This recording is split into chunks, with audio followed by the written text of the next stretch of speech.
అత్యుత్తమ ప్లేస్మెంట్స్ తో ఎంఎన్సీ కంపెనీలలో ఉద్యోగమే లక్ష్యమా? ఇంజనీరింగ్ చదవాలనే మీ పిల్లల కలని కేజీ రెడ్డి కాలేజ్ తో నిజం చేసుకోండి.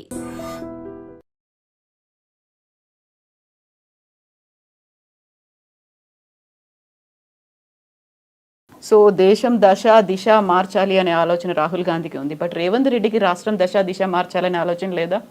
ఆయన ఏవి కులగణన లెక్కలు మార్చే ఆలోచనలు ఉన్నాడు కానీ దశ దిశ మార్చే లెక్కల్లో లేడు ఆయన.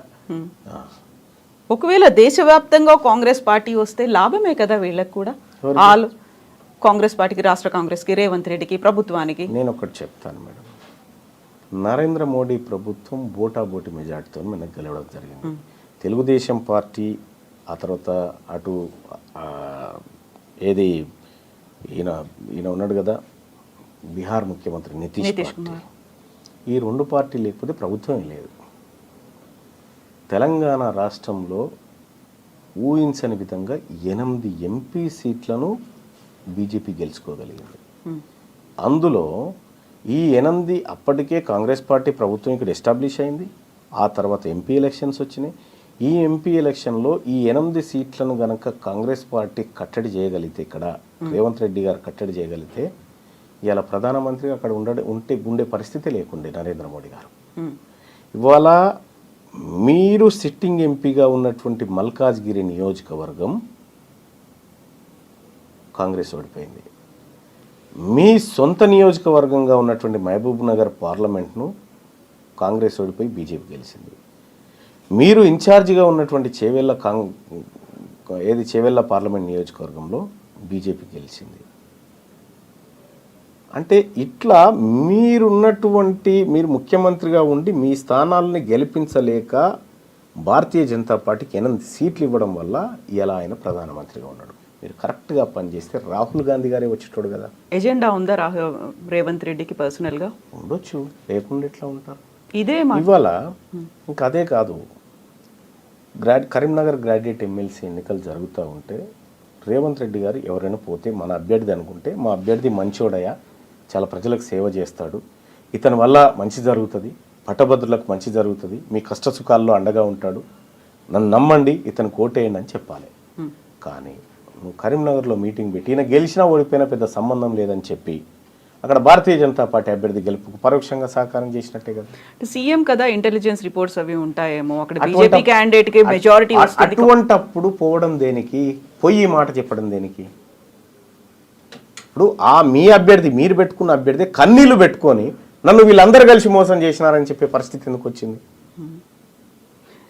ఎక్కడైనా కూడా ఈయన గెలిచినా గెలవకపోయినా పెద్ద ప్రాబ్లం లేదని చెప్పడం అంటే ఏందన్నట్టు దాని అర్థం. నువ్వు అమ్మ పెట్టది అడుక్కోనియదన్నట్టు ఆయన సంపాదించుకున్నటువంటి సానుభూతి అంతా కుప్పగూల్చొస్తుంది మీదకెళ్ళి. సిట్టింగ్ స్థానాన్ని కోల్పోవాల్సిన పరిస్థితి వచ్చింది కదా. ఇన్ని జరుగుతున్నాయి, మీరు ఒక రిపోర్ట్ ఇచ్చారు, క్యాంపెయినింగ్లో కూడా ఆయన మాట్లాడుతున్నారు, ఇవన్నీ అధిష్టానానికి తెలీదా? అందుకే అధిష్టానం తన పనిలోకి దిగింది. అందుకే మీనాక్షి నటరాజన అందుకే వాళ్ళ పనిలోకి దిగినారు. అందుకే రేవంత్ రెడ్డి గారికి కొద్దిగా ప్రాధాన్యత తగ్గించినట్టు కనిపిస్తూ ఉంది. మీనాక్షి నటరాజన్ గారు వచ్చిన తర్వాత ఈ ముఖ్యమంత్రి డామ్ డూమ్ అనేటువంటి డైలాగులు బంద్ అయిపోయినాయి. మీరు చూడండి, అబ్జర్వ్ చేయండి. అంతకుముందుకు డామ్ డూమ్ డైలాగులు ఉండే, ఇప్పుడు ఆ డైలాగులు పోయినాయి. చెక్ పెట్టే పనిలో ఉన్నారా? ఉండొచ్చు. అయితే ఇక్కడ ఒక ఇంట్రెస్టింగ్ థింగ్ ఏంటంటే, దీపాదాస్ మున్షి గారు ఉన్నప్పుడు మీకు షోకాస్ నోటీస్ వచ్చింది, మీరు దానికి రిప్లై ఇవ్వలేదు. మీనాక్షి నటరాజన్ వచ్చిన తర్వాత మాత్రమే మీకు సస్పెన్షన్ అనేది జరిగింది. దీంట్లో మీనాక్షి నటరాజన్ గారి పాత్ర ఉందని నేను అనుకోను. ఎందుకంటే మీనాక్షి నటరాజన్ గారి గురించి నాకు తెలుసు. ఆమె నాకు పరిచయస్తురాలు, ఆమె నేను కలిసి క్యాంపెయినింగ్ చేసినటువంటి వాళ్ళం. ఆమె సిన్సియర్ కాంగ్రెస్ పార్టీ కార్యకర్త. అయితే దీపాదాస్ మున్షి గారు ఉన్నప్పుడు షోకాస్ నోటీస్ ఇచ్చినప్పుడు కూడా మున్షి గారు నాకు చెప్పినారు, ఏమనంటే మల్లన్నజీ ఐసా లేలో బాస్ అన్నది. అంతే, లేలో బాస్ జవాబు నైదేనా అన్నారా? సరే, ఆమె చెప్పాల్సింది చెప్పి. ఆ తర్వాత మీనాక్షి నటరాజన్ గారు ఆమె వచ్చిన తర్వాత నేను కూడా మాట్లాడడం జరిగింది అన్నారు. రేవంత్ రెడ్డి గారు కరీంనగర్ బహిరంగ సభకు హెలికాప్టర్లో పోతున్న సందర్భంలో కారు ఎక్కుతూ మహేష్ కుమార్ గౌడ్ గారిని అన్న మీరు 2-3 రోజులలో సస్పెండ్ చేయాల్సిందే, నువ్వు ఏం చేస్తావో నాకు తెలియదు అనేటువంటి ఒత్తిడి తేవడం జరిగింది. నాతో మాట్లాడాల్సిన వాళ్ళు మాట్లాడి, ఆయన పాపం మహేష్ కుమార్ గౌడ్ గారు కూడా మల్లన్న వెనుక బీసీలు ఉన్నారు, బీసీల్లో చెడ్డ పేరు వస్తుంది, ఇప్పటికే బీసీల్లో బదనామైనం అనేటువంటి ఎంత ప్రయత్నం చేసినా ఈయన వినలే. ఆయన కూడా బీసీ బిడ్డే కదా. ఈయన రేవంత్ రెడ్డి గారు వినలే. మహేష్ కుమార్ గౌడ్ బీసీ బిడ్డే కదా, కావాలని ఆయన ఆ పని చేశారా? ఆయన నేను చెప్తున్నాగా, మహేష్ కుమార్ గౌడ్ గారిది ఇంత కూడా మిస్టేక్ ఉన్నది దాంట్లో. ఆయనది ఉండదు. ఈయన కావాలని ఒత్తిడి చేసి చిన్నారెడ్డి గారితో చేయించిండు. మీనాక్షి గారికి తెలియదా మరి? తెలుసు, అందరికి తెలుసు. నిజంగా మీరు పోరాడుతోంది కాంగ్రెస్ బైలాస్ లో ఏముందో దానికోసం, రాహుల్ గాంధీ ఏం చెప్పారో దానికోసం. ఇక్కడ రాష్ట్ర ప్రభుత్వం లేకుంటే రాష్ట్ర పార్టీ ఒక నిర్ణయం తీసుకుంది, అది వ్యతిరేకంగా ఉంది అని తనకు తెలిసినప్పుడు తను ఎందుకు అబ్జెక్ట్ చేయలేదు, ఎందుకు ఆపలేదు మీనాక్షి గారు? అంటే ఏదంటున్నారు? సస్పెన్షన్ కి సంబంధించి. సస్పెన్షన్ అనేది చాలా చిన్న విషయం, మీరు అర్థం చేసుకోండి. తీన్మార్ మల్లన్న సస్పెన్షన్ ప్రమోషన్ కాదు ఇక్కడ పంచాయతీ. ఇక్కడ పంచాయతీ సర్వేకు సంబంధించిన లెక్కల పంచాయతీది. నన్ను సస్పెండ్ చేసినా గంతే, చేయకపోయినా గంతే. కాకపోతే దీనికి అంతా లింక్ ఇంటర్నల్ గా ఉంది, సర్వేనే కాబట్టి. సర్వే పంచాయతీది. ఈ వర్గాల నుంచి మేము ఏదో లెక్క చేసి చెప్తామయా, నువ్వు విని ఆడు ఉండాలి, నువ్వు ఎట్లా మాట్లాడుతావు ఇదంతా అనేటువంటి అజంప్షన్ చేస్తే పడి ఉండలేము కదా, పక్కాగా మాట్లాడతాం కదా. అదే మాట్లాడినాము. అది నీకు నచ్చకపోతే నేనేం చేస్తా? ఇక్కడ మల్లన్న గారు ఒక ఇంట్రెస్టింగ్ అబ్జర్వేషన్ అనాలిసిస్ ఏంటంటే, ఈ రాష్ట్ర ప్రభుత్వం ఏర్పడ్డ దగ్గర నుంచి హామీల అమలు అనేది జరగలేదు. 6 గ్యారంటీ స్కీమ్లకు సంబంధించి అడుగు ముందుకు పడట్లేదు. ఎంతసేపు అప్పులో ఊబిలో ఉన్నాము, లేకపోతే ఆర్థిక సంక్షోభంలో ఉన్నాము, ఇవన్నీ అవుతున్నాయి. ప్రజల్లో వ్యతిరేకత అనేది వస్తుంది, వాళ్ళు క్వశ్చన్ చేస్తున్నారు, ప్రతి చోట ఆందోళనలు అవుతున్నాయి. కాబట్టి డైవర్షన్ పాలిటిక్స్ అనేవి గతంలో హైడ్రా వచ్చింది, మూసీ వచ్చింది, ఇలాంటి దాంట్లో భాగంగానే రేవంత్ మల్లన్న కలిశారు, కావాలని ఆడుతున్నటువంటి ఇంకొక డైవర్షన్ డ్రామా అనే మాట. రేవంత్ రెడ్డి గారు నేను పాలోళ్ళం కాదు. ఆయన గెట్టు పక్క పంటే నాకు గెట్టు లేదు, ఆయన ఇంటి పక్క పంటే నాకు ఇల్లు లేదు. ఆయన ఆ వర్గాల ప్రజల మేలు కోసం పనిచేస్తున్న వ్యక్తి, నేను నా ప్రజల కోసం పనిచేస్తున్నటువంటి వ్యక్తిని. రేవంత్ రెడ్డి గారు ఆడమంటే ఆడడానికి, దుంకుమంటే దుంకడానికి సర్కస్లో కోతులం కాదు. మేము పక్కాగా మాకేది కావాలో దానికోసమే పోరాడుతున్నాం. సో రాష్ట్ర ప్రభుత్వానికి వచ్చిన వ్యతిరేకతను డైవర్ట్ చేయడం కోసం ముఖ్యమంత్రి గారు ఏమైనా చేస్తే చేసుకుంటుండొచ్చు, కానీ మేము పక్కా మా లైన్లోనే ఉన్నాము. మమ్మల్ని ఎవరో ఆడించాల్సిన అవసరం లేదు, ఆడిస్తే ఆడడానికి మేము సిద్ధంగా లేము. అయితే ఇప్పుడు మీరు ఏకైక ఎజెండా బీసీలకి సంబంధించి ముందుకు వెళ్ళాలి అనుకుంటున్నారు. దెన్ వాట్ అబౌట్ కాంగ్రెస్ ప్రభుత్వం ఇచ్చినటువంటి హామీలు అమలు? ప్రజలు ఎదురు చూస్తున్నారు, ఇంకా 4 ఏళ్ల పాటు పాలన కొనసాగాలి. దాని మీద పోరాటం మల్లన్న చేస్తాడా, చేయరా? కరెక్ట్. ఇప్పుడు కేసీఆర్ గారి ప్రభుత్వం పైన 10 ఏళ్ల పాటు ఒక సుదీర్ఘ పోరాటం చేసి అనేక కేసులు, జైలు జీవితాలు, ఎన్నో ధ్వంసాలు, విధ్వంసాలు ఎన్నో జరిగాయి. ఆ రోజు ఉన్నటువంటి ప్రతిపక్షము తన పాత్రను పకడ్బందీగా నిర్వహించి ఉంటే ఆ పని నేను చేయాల్సింది కాదు, ఆ పోరాటం అనేది నేను చేయాల్సింది కాదు. ఆ రోజు ప్రతిపక్షంలో ఉన్న రేవంత్ రెడ్డి గారు చేయాల్సిన పనిని ఆయన చెద్దరు కప్పుకొని పడుకుండాయాల.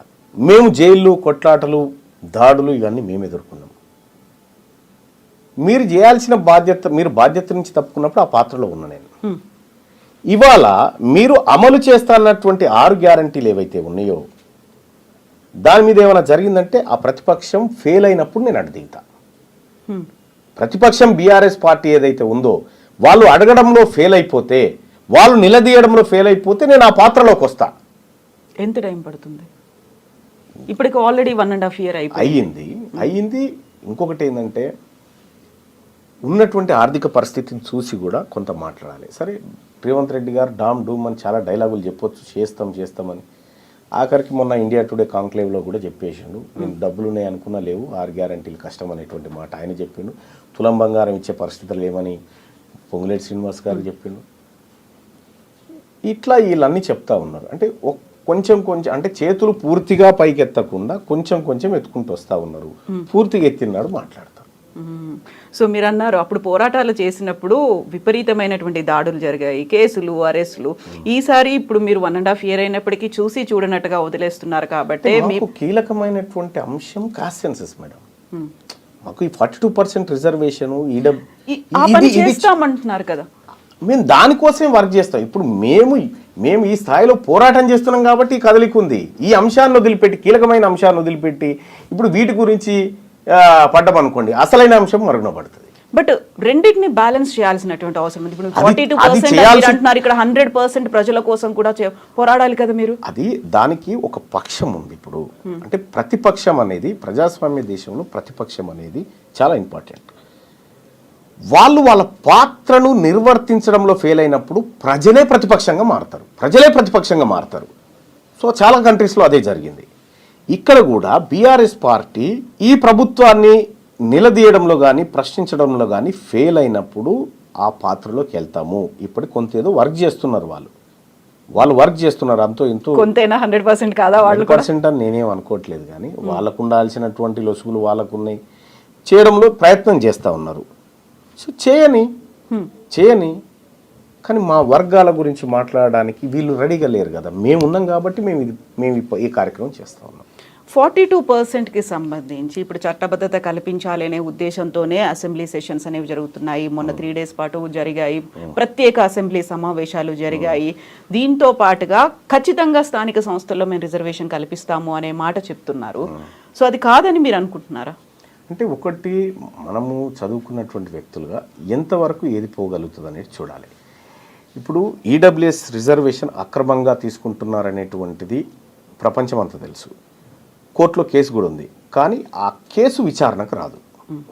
తమిళనాడులో 69% రిజర్వేషన్ బీసీలు పొందుతూ ఉన్నారు అని చెప్పి అక్కడో కేసు వేసినారు, కానీ ఆ కేసు ఎప్పుడు బెంచ్ మీదకి రాదు. ఇక్కడ కూడా 42% రిజర్వేషన్ ఏదైతే ఉందో, ఈ రిజర్వేషను నీవు ఇచ్చేయి, చట్టం చేయి, వీఆర్ హ్యాపీ, మేము తీసుకుంటాం. అది కానీ తాత్కాలిక ఉపశమనమే. అది మీరు ఇక్కడ చట్టం చేసి అక్కడికి పంపించినా, కేంద్ర ప్రభుత్వానికి పంపించినా, వాళ్ళు ఏదో ఒక లసుకు పెట్టి ఆపే ప్రయత్నం అయితే చేస్తారు. కానీ నీవు 42% సీట్లను ఈ వర్గాలకు టంచనగా ఇచ్చి ఆ వర్గాలను 42% మందిని తీసుకొచ్చి చట్టసభలో కూర్చునబెడితే నీ చిత్తశుద్ధి కరెక్ట్. మీకు రిజర్వేషన్ లేదు కాబట్టి మేము సీట్లు ఇవ్వమని చెప్పారు అనుకో, మీకు చిత్తశుద్ధి లేనట్టు. సో ఆ తర్వాత భారతీయ జనతా పార్టీ బీసీల ముంగట దోషిగా నిలబడుతుందా, ఎవరు నిలబడతారనేది సెకండరీ. కానీ నీ నుంచి జరగాల్సిన ప్రయత్నం అంతా జరగాల. ఈ ప్రజలకు కామారెడ్డిలో రాహుల్ గాంధీ గారు, రేవంత్ రెడ్డి గారు 42% రిజర్వేషన్ అమలు చేసి చూపిస్తాం. ఇది కాంగ్రెస్ పార్టీ నిబద్ధత. ఈ రేవంత్ రెడ్డి గారు ఈ మధ్యకాలంలో మోడీ గారి గురించి పాజిటివ్గా మాట్లాడుతున్నారు. మోడీ గారికి తెలంగాణ పట్ల ప్రేమ ఉంది, సాయం చేయాలనుకుంటున్నాడు ఆయన. నాకు ఆయన మనసులో మాట అర్థమైందని చెప్తా ఉన్నారు. నిజంగా ప్రస్తుతం ఉన్నటువంటి సమాజం దేనికి ప్రయారిటీ ఇస్తుంది? ఆర్థిక సంబంధాల చుట్టూ మాత్రమే తిరుగుతుంది. మళ్ళీ ఎన్నికలంగానే చాలా విరక్తి కలుగుతాం. మంచి అనిపిస్తుంది కదా, లేడీస్ కూడా ఛాలెంజింగ్ జాబ్స్ చేసినప్పుడు చాలా బాగుంటది. ట్రాఫిక్ అసిస్టెంట్స్ గా నియమించిన ట్రాన్స్జెండర్స్ అందరితో సాల్యూట్ చేయించుకుంటున్నారు. ఫుడ్ డెలివరీ ఇవ్వటానికి వెళ్ళినటువంటి డెలివరీ బాయ్ అనిల్ పై కళ్ళ ముందు